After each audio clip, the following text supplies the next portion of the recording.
J'ai un service à te demander, c'est au sujet de Fabien. Il est super naze depuis qu'il bosse au Mistral comme serveur. Les médecins ont dit que je pouvais vivre normalement. Et moi, il faut que je sois super prudente avec ma grève surtout. Hein. Aussi. J'en ai marre qu'ils me traitent comme une invalide, tu peux pas savoir. T'inquiète pas, t'es pas la seule. Pourquoi tu dis ça, toi? Parce que t'es toujours sur mon dos, Samira. T'en rends pas compte, mais c'est gonflant à force. C'est notre vie, merde, à nous la gérer. Ornella Vassago, c'est ta mère? C'était ma mère. Vous savez, depuis des années, elle fait comme si je n'existais plus. Maintenant, c'est juste mon ennemi comme lui. Mais ce que je peux pas admettre, c'est que tu m'aies caché que tu connaissais Vassago. Pire encore, que c'est ton beau-père. J'ai tellement peur pour toi. Vassago est capable de tout. Mais arrête avec tes délires sur le diable. Faudrait qu'il se soigne. Pourquoi tu le fais pas? Parce que je suis pas malade. Je sais que Vassago et ma mère veulent foutre sa vie en l'air. Qu'est-ce que vous allez faire aujourd'hui? Rien, je vais rentrer chez moi. Restez avec moi. J'ai rendez-vous avec un marchand d'art birman. Monsieur Tanro est un spécialiste des objets du culte bouddhiste. À l'année 2008. Qui commence si bien.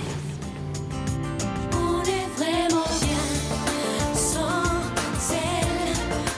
Qu'on soit noir ou blanc. Et si on tend la main pour elle, la vie est plus belle.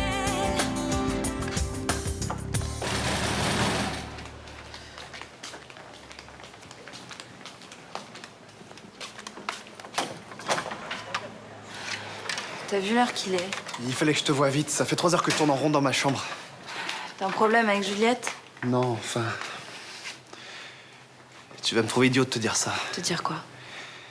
J'ai rêvé de Juliette. C'était le réveillon 2008 et elle était dans les bras d'un type. Il sous-entendait qu'ils avaient piqué des œuvres d'art, qu'ils avaient fait tuer des gens. Pour ça, elle avait aucun remords. Mais Andrea, c'est qu'un rêve. Eh oui, mais c'était pas un rêve comme je fais d'habitude. Il avait l'air tellement réel. Écoute, je comprends que tu t'inquiètes pour Juliette, mais il faut vraiment que tu fasses la part des choses. Ninon, c'est sérieux. C'est pas un rêve comme on fait toutes les nuits. J'ai l'impression que c'est un rêve prémonitoire. Mais les rêves racontent pas le futur, ils sont l'expression de notre inconscient. Non, non, pas celui-là. Il faut que j'aille prévenir Juliette. Arrête tes conneries, Andreas. Hein. Elle va te jeter, elle aura raison. C'est pas grave. Tu veux vraiment qu'elle te largue, c'est ça? Elle le fera pas. Tu la connais mal. Quand un mec la gonfle, elle est radicale, Juliette. T'as raison. J'irai la voir tout à l'heure à la galerie de ma mère. Si tu vas la voir, tu l'invites à déjeuner, mais tu parles pas de tes délires, là. Mais c'est pas des délires. Mais pour elle, si!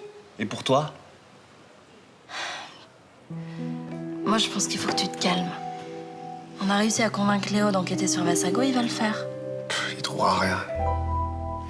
La dernière fois que nous nous sommes vus, je vous ai demandé d'appeler mon avocat. Asseyez-vous. Le juge m'a demandé de vous interroger, vous. Mais rien ne vous empêchait de faire appel à un avocat. Oh, pour ce que vous avez à me demander, il n'était pas nécessaire de le déranger. Pourquoi? Vous connaissez déjà les questions que j'ai à vous poser? Je vous en prie, faites votre travail.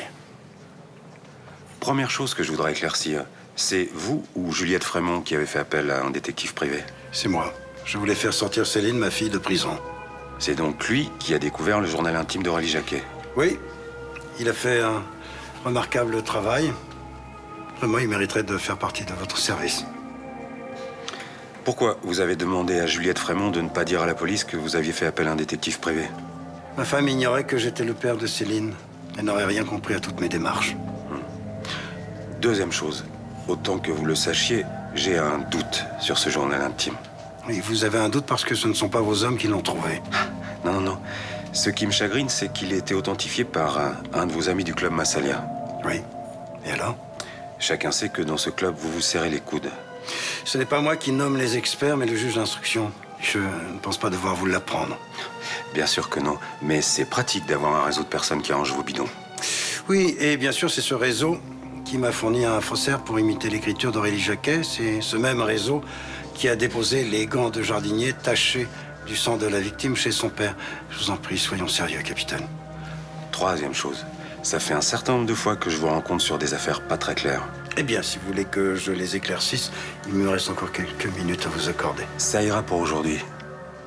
Mais autant que vous soyez au courant, monsieur Vassago, je vais tout faire pour comprendre ce qui se trame derrière tout ça. Je n'en doute pas, si vous avez du temps à perdre. Je vous souhaite une bonne journée, capitaine.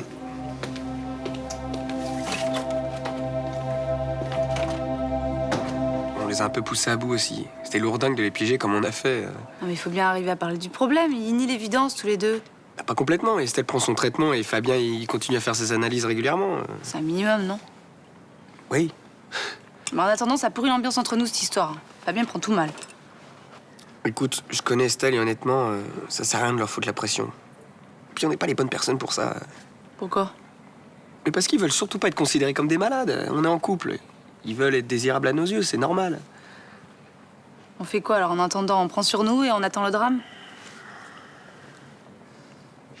Il y a des groupes de parole à l'hôpital pour les gens qui doivent vivre avec une maladie lourde. Pensez que ça pourrait les aider? Laisse tomber. Fabien voudra jamais en entendre parler. Pas sûr, parce que j'évoquais le sujet avec Estelle et ça l'a intéressé. Au point d'y aller? Non, mais si t'en parles à Fabien en disant qu'Estelle y va et moi je dis à Estelle que Fabien veut y aller, ça peut le faire. On peut essayer? Merci d'être venu. J'ai pas beaucoup de temps. J'aimerais que tu transmettes à ton père les papiers du divorce. T'as trop peur de les lui donner toi-même? C'est pas une démarche facile. C'est sûr que si t'étais pas allé voir les flics pour leur transmettre la lettre d'aveu de mon père, ça aurait été plus facile. Je pouvais pas faire autrement. Si. Tu pouvais ravaler ton orgueil et ton envie de vengeance, par exemple. Il s'est pas excusé. Au contraire, il m'a téléphoné, il m'a craché à la figure qu'il n'était pour rien dans mon incarcération et qu'il n'avait aucun remords. Mais il n'est pour rien dans ton incarcération. C'était pas la peine de me traiter comme ça. Qu'est-ce que tu dois faire? Il doit les lire et, si ça lui convient, les signer. C'est vrai, je lui dirai. Non. Que ça se termine comme ça entre ton père et moi, c'est dans l'ordre des choses. En revanche, ça me rend triste qu'on puisse pas se parler toutes les deux tranquillement comme des amis. T'as choisi le camp de Vassago? C'est mon père biologique. Je te plains.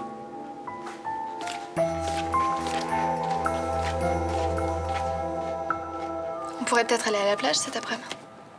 Non, pas trop. Si tu veux, on peut se faire un karting, ils me font des prix. Oh, écoute, l'un vient de se lever, on n'est pas obligé de décider maintenant. Ok, qu'est-ce que t'as? Rien. C'est pour ça que tu tires la tronche depuis 2 jours? Je tire pas la tronche, je suis crevé. Et en plus, je crois que j'ai attrapé un truc. Ah ouais, quand? L'autre jour, quand on est allé chez le grec en terrasse, je crois que j'ai... Enfin, je sais pas, j'ai mal à la gorge depuis. C'est ça, bien sûr. Quoi, bien sûr? On peut choper des angines en plein été, hein, tu savais pas? Tu veux que je te dise un truc? Ton angine, elle a commencé quand je t'ai dit que Nérina sortait pas avec Ferdinand. Mais non. Mais si, franchement, c'est assez désagréable de se traîner ta mauvaise humeur tous les jours, ok? Alors t'es pas obligé de te foutre de ma gueule non plus. Élise... Élise, elle en a marre de se laisser faire. Alors tu sais quoi, tu règles tes problèmes et après tu m'appelles. J'en ai marre.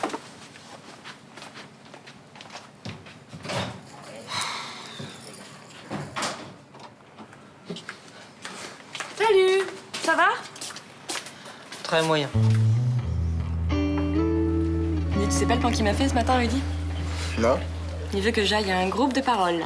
Un groupe de parole, c'est quoi ça? Ben, c'est des gens qui se rassemblent, qui ont une maladie super grave, et qui viennent pour parler de leurs problèmes super graves. Super fun. T'imagines un peu une seconde? Et vous, madame, vos pilules, ça vous donne la nausée? Ah non, non, non, moi ça me constipe. Alors ce que je fais, c'est que je prends un jus de poireau. Très efficace, vous devriez essayer. Lui, comme ça, il me parle de ça au petit-déj, mine de rien. Je te jure, j'ai cru que j'allais lui faire bouffer sa tasse. Pourquoi tu l'as pas fait? Parce que j'ai trouvé un meilleur moyen pour qu'il me foute la paix. Ah ouais? Je lui pose 2-3 questions, je fais semblant d'être intéressée, et comme ça, on passe à autre chose. Il revient pas à la charge. Non. Il doit se dire que l'idée va faire son chemin et que c'est déjà pas mal que j'ai pas pété un plomb tout de suite, quoi. C'est quoi, ça se trouve, je vais y avoir droit moi aussi au groupe de parole. Attends. En fait, je te parie qu'ils ont organisé ça dans notre dos. Genre, t'en parles à Estelle, j'en parle à Fabien, comme ça, ils y vont ensemble. Ouais. Ah ouais. Si elle m'en parle, je t'appelle. Ok, ça marche. Tu veux qu'on parle de tes problèmes ou pas? Non, non, c'est bon. Ok, c'est toi qui vois. Si je t'en parle, tu le diras à personne. Ni à papa, ni à tante Rachel. Bah, tu peux me faire confiance. Et puis, tu sais, j'appelle pas ton père tous les jours à la hausse. Ça va pas très bien avec Élise. J'ai cru comprendre que c'était pas la joie en ce moment, ouais. C'est à cause de Nérina. Qu'est-ce qu'elle a fait? Bah, on s'est vu l'autre soir, là, mercredi. Ah oui, le soir des crêpes foireuses. Ouais, voilà. Elle m'avait dit plein de trucs sur ce qui s'était passé entre nous, pourquoi elle était allée voir un autre mec, que c'était pas contre moi. Et depuis qu'elle m'a dit, j'arrête pas d'y penser, j'arrive pas à être bien avec Élise. T'as envie de revenir avec Nérina? Je sais pas. Quand je l'imagine au lit avec l'autre naze, là, ça me fait toujours mal. Et ce sera comme ça encore un bon moment. C'est le genre de truc assez compliqué à digérer, tu peux me croire. pas quoi faire. Tu peux pas continuer avec Élise en lui faisant la gueule tout le temps. Elle y est pour rien dans cette histoire. Ouais, c'est clair. Il faut que tu fasses un choix. Et encore en 2 lièvres à la fois, tu fais souffrir tout le monde.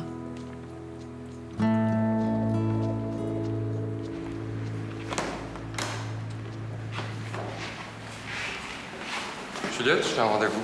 Je dirai à Madame Vassago que je serai là en début d'après-midi. D'accord.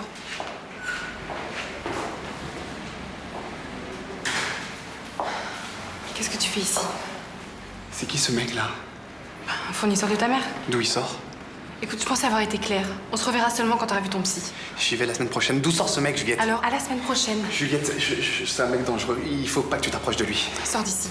Juliette, c'est pas un marchand d'art. Ce mec pille son pays. C'est un ancien militaire. Tu sais ce que c'est l'armée birmane? C'est des criminels. Ce type est un tueur. Mais t'es complètement atteint, mon pauvre. Hein. J'ai rêvé de lui cette nuit. T'étais avec lui et le pire, c'était comme lui. Je t'en supplie, Juliette, va-t'en tant qu'il y a encore temps. Mais Andrea, c'était un rêve, c'était pas la réalité, justement. Tu vas devenir comme lui. Cynique, méprisant, corrompu. Je sais, je l'ai vu, Juliette. Andreas, ça me fait plaisir de te voir. Tu peux pas mettre Juliette dans les pattes d'un type pareil. Qu'est-ce qui se passe? Juliette est en danger. Je t'en supplie, sauve-toi, sinon tu vas perdre ton âme. Mais j'en peux plus de toi, j'en peux plus de cette situation. Fais-toi soigner, c'est insupportable.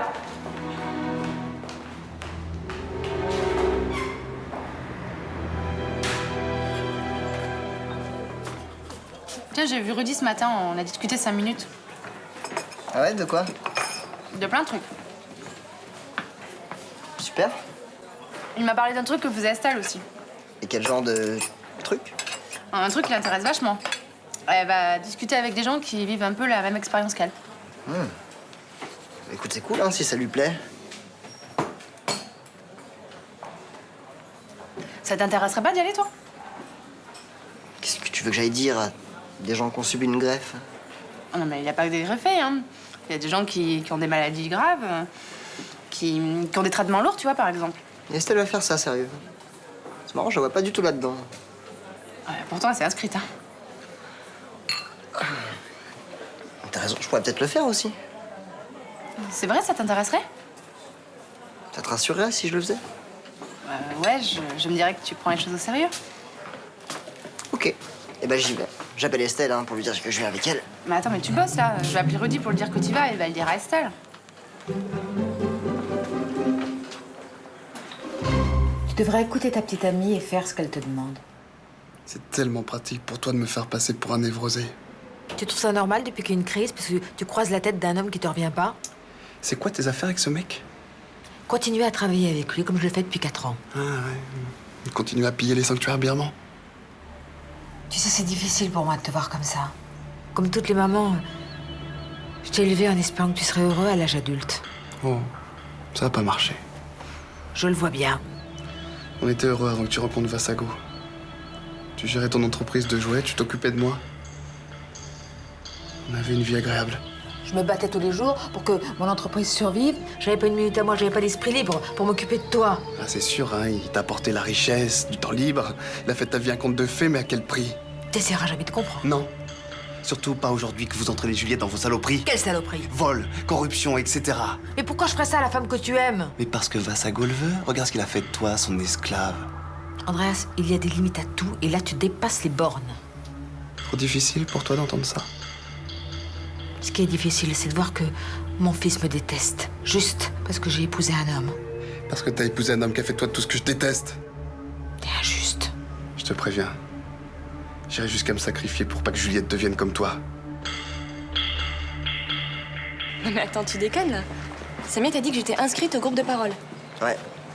T'aurais vu le coup de speed qu'elle m'a tapé quand j'ai proposé de t'appeler. Elle m'a fait non, attends, j'appelle Rudy. Non mais j'y crois pas quand même, les gros lourds, hein. Et attends, tu sais pas la meilleure. J'ai accepté. Quoi? Rudy a pris les horaires et puis on commence aujourd'hui. Ah non, désolé, alors ça jamais, hein. T'as tort, hein, ça a l'air cool ce petit groupe de parole. Tiens, regarde. Initiation à la VARAP? Ouais. Tu passes prendre tes affaires, moi je vais chercher les VTT. Et puis on fait cette petite initiation à la VARAP pendant qu'eux, ils pensent qu'on est au groupe de parole. Mais ouais, mais on va leur mentir. C'est pour leur bien. Écoute, vaut mieux un petit mensonge plutôt que on s'engueule tout le temps, tu crois pas? Oui, évidemment, vu comme ça, oui. Alors, je pense qu'on va bien kiffer ce petit groupe de parole, non? Je pense même qu'il faut qu'on y aille plusieurs fois par semaine. Ouais, je suis d'accord. On y va? On y va. Tu vois, c'était pas une si mauvaise idée, mon petit mensonge à propos de Ferdinand. Ouais, enfin, ça aura pas servi à grand-chose. Ouais, bah quand même. Dès qu'il a su que tu sortais pas avec lui, Nathan t'a appelé pour te parler. On a échangé 2-3 mots, c'est pas vraiment ce qu'on appelle une conversation. Oui, mais au moins il t'a écouté, vous avez pu discuter ensemble de ce qui s'était passé. Il y a eu du progrès quand même. Ouais. Tu devrais l'appeler pour aller boire un coup. Ah non, non, non, s'il l'a pas fait, c'est que c'est mort. Mais il sort avec Élise, pas forcément évident pour lui d'appeler non plus. De toute façon, qu'est-ce que tu voudrais qu'il me dise? Bah qu'il lâche Élise pour retourner avec toi. Ça, j'y crois pas du tout. Elle a fait tout ce qu'elle pouvait pour qu'il soit croque d'elle. Et puis, question expérience, je rivalise pas du tout. Mais faire l'amour sans amour, ça devient vite de la gymnastique, Nérina. Qu'est-ce que t'en sais qu'il est pas amoureux d'elle? Je le sens. Bon, de toute façon, j'en ai marre de cette histoire, ça me saoule. Oh bah tiens, c'est Nathan. Ah non, tu lui dis pas que je suis là, je veux pas lui parler. Allô? Oui? Ah bah oui, je sais très bien, il est en face de moi. Je te la passe. Allô? Oui, non, mais c'est parce que j'avais plus de batterie. Ouais, si tu veux. Ok, salut. Je veux me voir. Ah bah tu vois que j'avais raison. Ce soir, la petite Élise pour aller voir ailleurs. 26 janvier 2007. Finalement, on aura été mariés un peu plus de 6 mois. T'as trop triste de signer ce papier. Oui, c'est toujours un échec de divorcer, même si on n'est pas fait pour vivre ensemble. Tu vois, il me semble que pour elle, t'étais l'homme idéal. Mais par contre, toi, tu pouvais pas trouver pire. Pire, je sais pas, mais si on fait un bilan, c'est sûr que le négatif l'emporte sur le positif. Et avec du recul, t'as préféré vivre avec Céline ou avec Charlotte? Charlotte est facile à vivre, mais on s'ennuie un peu avec elle. Céline est tout feu, tout flamme. Mais on s'use avec elle. En définitive, tu serais plus heureux sans les femmes, quoi. Oh non. J'étais heureux avec Aurélie. Ouais, mais est-ce que ça aurait marché? Je ne saurais jamais. Enfin, en tout cas, en ce moment, tu remets les compteurs à zéro, hein. Tu quittes Fénécie, tu vends l'appart, tu divorces. Malheureusement, je peux pas faire table rase de tout. Il y a la plainte pour détournement de fonds qui court. T'inquiète. Je suis sûre que Léo arrivera à prouver que Vassago pousse les gens à la faute. Léo n'est plus sur cette affaire. Si, un peu. En fait, j'ai convaincu Andreas de lui dire tout ce qu'il savait et du coup, Léo va aller fouiller du côté de Vassago. Et ça t'a pas suffi de te faire blacklister dans tous les journaux de la région? Papa, si j'arrive à prouver que ce mec fabrique des faux, je pourrais retourner à la Dépêche marseillaise et leur dire que j'étais de bonne foi quand j'ai écrit mon article. Et en même temps, je peux pas te reprocher de te défendre. Non, puis surtout, tu peux pas m'en empêcher. Non. Mais fais attention. Allez, paraphe chaque page et puis tu signes à la fin. Je sais, c'est mon 3e divorce. Je voulais te dire que je regrette de pas avoir écouté tes explications plus tôt. Ça me fait plaisir. J'avais trop mal. Je t'ai détesté et j'ai pas voulu savoir ce qui se passait de ton côté. Tu comprends un peu mieux ce qui s'est passé maintenant? Ouais, enfin j'essaye. Je te cache pas que c'était pas facile à digérer. Je sais. Mais tu vas me pardonner? Ouais, je crois. Je regrette vraiment, tu sais. Il faut pas. T'avais des raisons de faire ce que t'as fait et moi j'ai pas vraiment assuré non plus. Une première fois aussi catastrophique, c'est difficile à gérer. Hein. C'est sûr. Bah, si on oubliait tout maintenant. D'accord. Mais je vais rester avec Élise. Ah bon? On est ensemble, on est bien et j'ai aucune raison de la larguer. Mais je comprends. Bon, faut que j'y aille. Ouais, ça m'a fait plaisir de discuter tranquillement avec toi. Moi aussi. Bon, bah, salut. Salut.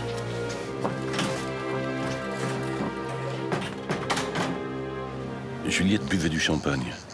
Elle trinquait avec un homme qui devait être son amant. Elle lui souhaitait une bonne année 2008. J'ai fait exactement le même rêve, monsieur Frémont. Comment est-ce possible? C'est un message. Un rêve prémonitoire? Certainement. J'ai croisé cet homme dans la galerie de ma mère, c'est un de ses proches collaborateurs. Il faut que vous fassiez quelque chose. Vous êtes le seul qui puisse l'aider. Juliette est honnête, intègre. Je sais.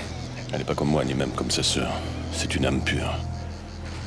Il ne faut pas laisser Vassago la corrompre. Je ne le laisserai pas faire ça, je vous le promets. Comment vous allez vous y prendre? Je peux pas encore vous le dire, mais j'espère seulement que je trouverai le courage de le faire. Et si vous échouez? Il n'y aura plus que vous pour vous opposer à lui. Vous serez le seul à savoir vraiment qui il est.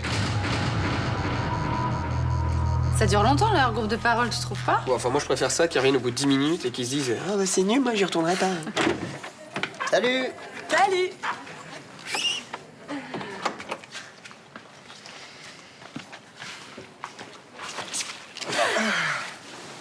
Eh ben, c'était super sympa. Vraiment merci, hein, c'était super intéressant. Bah, on pouvait pas savoir, mais tant mieux si ça vous a plu. Et on s'est inscrit pour les séances de la semaine prochaine. Ah bah super. Par contre, ça m'a cassé, hein, pas toi? Ah si, en fait, c'est super intense, hein. Ça demande d'être super concentré tout le temps, attentif aux autres, tout ça. Et puis d'être super sincère aussi. Faire face à ses douleurs, ses faiblesses. Regarder les choses en face. J'ai fait du thé glacé, vous en voulez? Ah oui, avec plaisir, moi je suis morte de soif. C'est à force de parler, ça. Elle parle, elle arrête pas de parler. Viens là. Ah, attends. Qu'est-ce qu'il y a? En fait, non, mais c'est juste que je suis tombée en fait en arrivant dans la salle. Il y avait une toute petite marche que j'ai pas vue et je me suis vautrée devant tout le monde. Ça a tout de suite mis l'ambiance. Hein. Ça, j'imagine, ouais. Je crois que j'avais un sacré bleu. Bon, c'est pas grave, c'est pour la bonne cause. Ouais, exactement.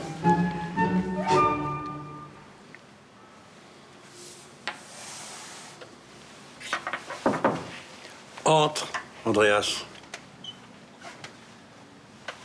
Bonsoir. Oui, bonsoir. Tu es venu me voir à propos de Juliette? Oui. Je veux pas, comme avec ma mère, que Juliette devienne votre chose.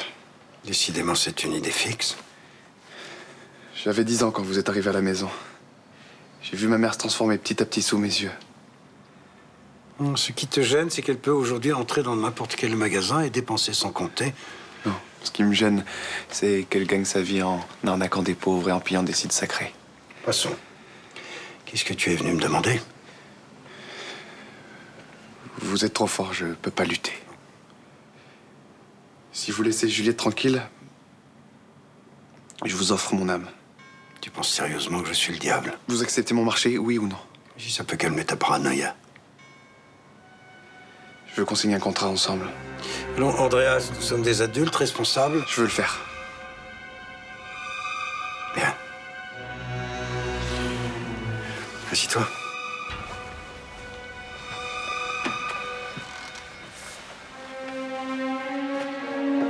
Moi, Andreas Zagan, en ce jour du 10 août 2007, renonce au salut de mon âme et la cède au diable pour l'éternité.